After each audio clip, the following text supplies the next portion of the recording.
بسم اللہ الرحمن الرحیم۔ بسم اللہ الرحمن الرحیم۔ السلام علیکم ورحمۃ اللہ وبرکاتہ۔ عزیز طلبہ، آج الفوز الکبیر فی اصول التفسیر کا سبق نمبر 55 ہے، اور اس سبق کے اندر ہم احکام و عبادات کا ذکر پڑھیں گے۔ حضرت شاہ صاحب رحمہ اللہ تعالی نے آگے عبارت ذکر کی ہے، وَذِكْرُ مسائل الصلاة اجمالا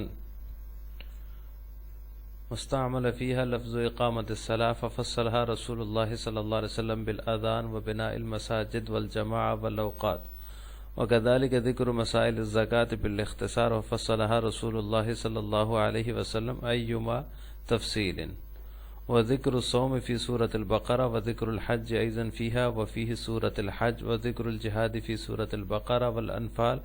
وفي مواضع متفرقة أخرى، وذكر الحدود في المائدة والنور، وذكر المواريث في سورة النساء، وبين أحكام النكاح والطلاق في سورة البقرة والنساء والطلاق وغيرها من السور۔ اور مسائل نماز کا ذکر اجمالی طور پر فرمایا، اور اس کے اندر لفظ اقامت الصلاة کا استعمال کیا، جیسے اللہ تعالیٰ نے فرمایا ان الصلاۃ کانت المؤمنین کتابا موقوتا وقوموا للہ قانتین قد افلح المؤمنون الذین هم فی صلاتهم خاشعون، اور اسی طرح ورکعوا مع الراکعین، مختلف آیات کے اندر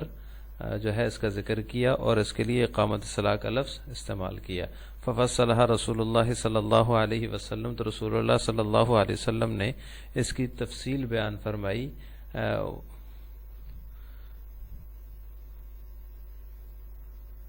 اذان کے ذریعے، مساجد کی تعمیر، جماعت اور اوقات کے ذریعے سے،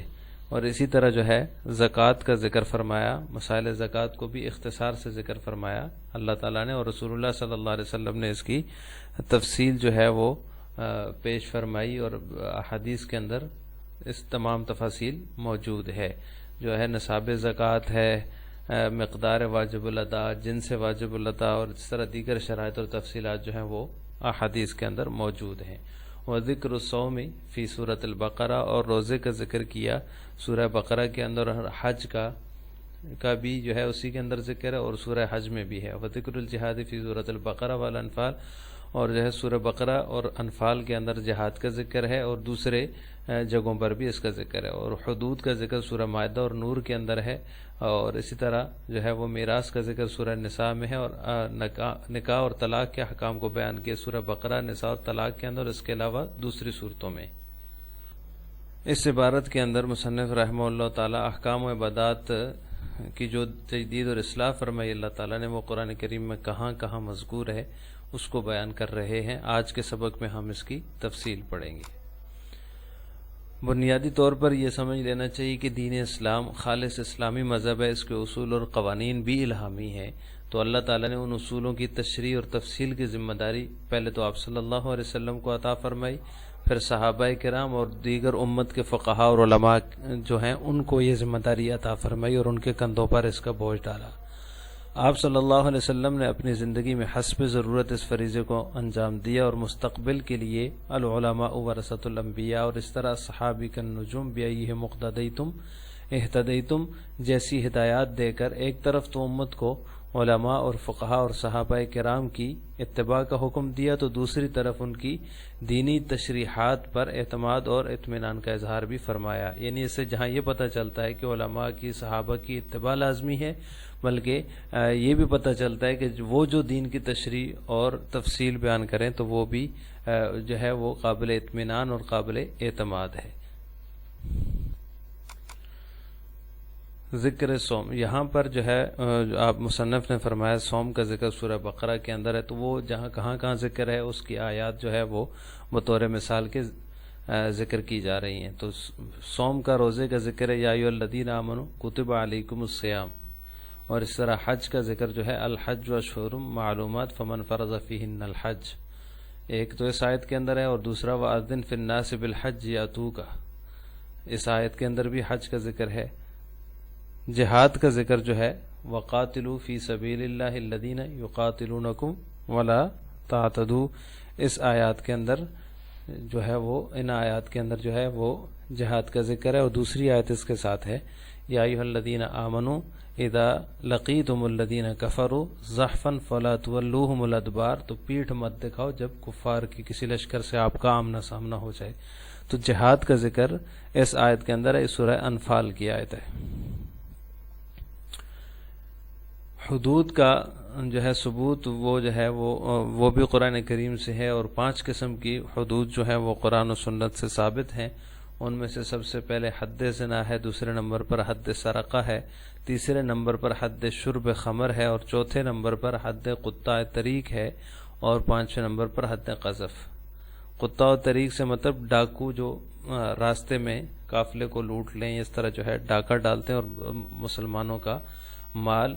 اور جو ہے وہ مال و متاع لوٹ لیں، ان کو قطاع طریق کہا جاتا ہے۔ حد قذف کا مطلب جو ہے وہ مومنات کے اوپر، مسلمان عورتوں کے اوپر جو ہے وہ تہمت لگائیں اور پھر اس کو ثابت نہ کر سکیں، 4 گواہوں کے ذریعے سے اس کو ثابت کرنا ہوتا ہے، ثابت نہ کر سکے تو تہمت لگانے والے کو حد لگائی جاتی ہے، اس کو حد قذف کہا جاتا ہے۔ یہ تو 5 قسم کی حدود جو ہیں یہ قرآن و سنت سے ثابت ہیں۔ اب ان میں سے ہر ایک کی مثال جو ہے وہ قرآن کریم سے یہاں مذکور ہے۔ ان میں سے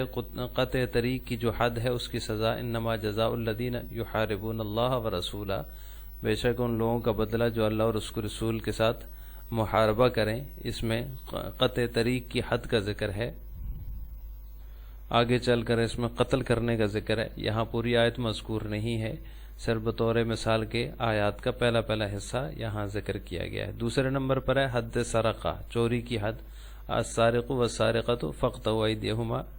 جزاء بما کسبا نکالا من اللہ۔ اس آیت کے اندر جو ہے وہ چور کی سزا بیان ہوئی ہے کہ اس کے ہاتھ کاٹ دیے جائیں۔ حد شرب خمر، شراب پینے کی حد جو ہے وہ انما الخمر والمیسر والانصاب والازلام رجس من عمل الشیطان،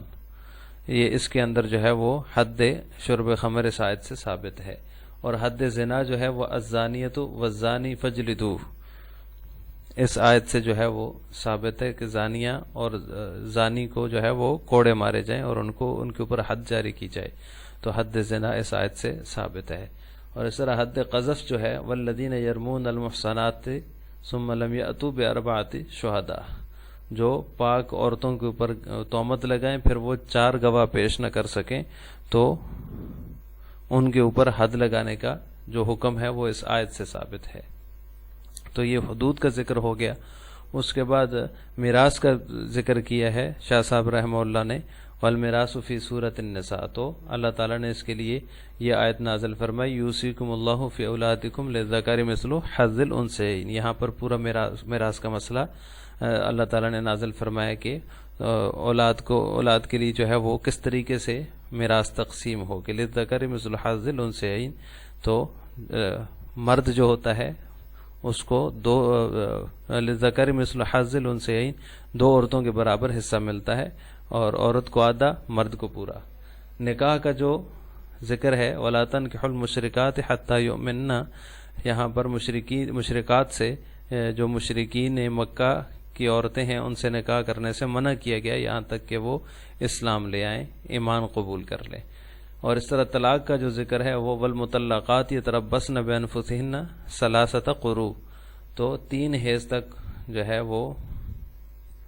اس کا جو عدت ہے وہ 3 حیض ہوگی، اس کا بیان اس آیت کے اندر ہے۔ اسی طرح سورہ طلاق کی آیت ہے یا ایھا النبی اذا طلقتم النساء فطلقوهن لعدتهن، تو اس میں طلاق کا جو ہے وہ طریقہ بیان کیا گیا کہ ان کو کس طریقے سے طلاق دو۔ جب عورتوں کو طلاق دو، طلاق دینے کی نوبت پیش آ جائے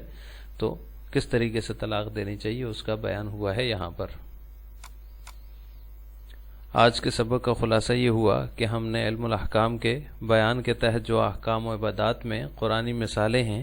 ان کی تفصیل پڑھی ہے کہ وہ کہاں کہاں مذکور ہے۔ تو اس میں حج کا ذکر پڑھا ہم نے، جہاد کا، اور اس طرح حدود کا، 5 قسم کی حدود ہیں، میراث کا کہاں ذکر ہے، نکاح اور طلاق کا کہاں ذکر ہے، ان ساری جو ہے سارے احکامات کی جو مثالیں ہیں قرآن کریم سے وہ ہم نے آج کے سبق میں پڑھی ہیں۔ آخر میں آپ سے 2 سوال ہیں. پہلا سوال یہ کہ کتنی قسم کی حدود قرآن و سنت سے ثابت ہیں، اس کا جواب آپ نے کمنٹ باکس میں دینا ہے. اور دوسرا سوال ہے حد سرقہ کس آیت سے ثابت ہے، وہ آیت بھی آپ نے کمنٹ باکس میں بتانی ہے. السلام علیکم ورحمۃ اللہ وبرکاتہ.